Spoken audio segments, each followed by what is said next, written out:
Kematian adalah sebuah kepastian bagi siapapun yang bernyawa. Maka, sudah kewajiban bagi kita untuk menyiapkan bekal menuju ke sana. Namun, banyak yang masih bertanya tentang apa yang akan dihadapi sesaat setelah masuk alam kubur. Ada beragam pendapat yang berkembang di masyarakat tentang kondisi seseorang sesaat setelah meninggal dan dikuburkan.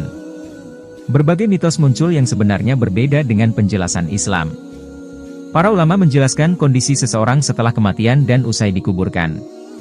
Saat itu, ia berada dalam alam barzah hingga sampai waktunya hari akhir. Allah Subhanahu wa Ta'ala berfirman, "Agar aku berbuat amal yang saleh terhadap yang telah aku tinggalkan. Sekali-kali tidak. Sesungguhnya itu adalah perkataan yang diucapkannya saja. Dan di hadapan mereka ada dinding, barzah, sampai hari mereka dibangkitkan." Quran Surah Al-Mu'minun ayat 100. Alam barzah merupakan bagian dari alam akhirat, karena menjadi alam antara dunia dan akhirat.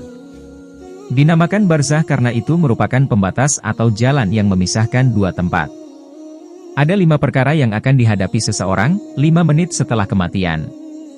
Yaitu yang pertama, dimulai sesaat setelah dia dikubur. Jenazah akan menyatu dengan tanah, sebagai bahan utama penciptaan manusia, dan merasa kesepian. Dia akan merasakan kondisi asing dalam kubur. Semua akan menghadapinya baik mukmin atau kafir.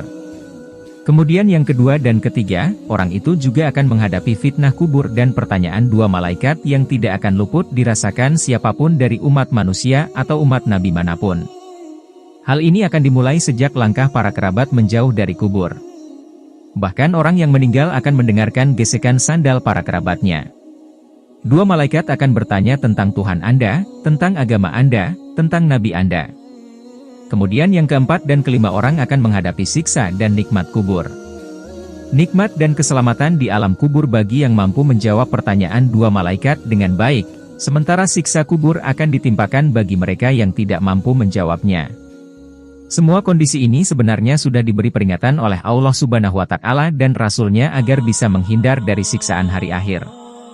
Allah Subhanahu wa Ta'ala berfirman, artinya, hai orang-orang yang beriman, bertakwalah kepada Allah dan hendaklah setiap diri memperhatikan apa yang telah diperbuatnya untuk hari esok, akhirat, dan bertakwalah kepada Allah. Sesungguhnya Allah Maha mengetahui apa yang kamu kerjakan. Dan janganlah kamu seperti orang-orang yang lupa kepada Allah, lalu Allah menjadikan mereka lupa kepada mereka sendiri.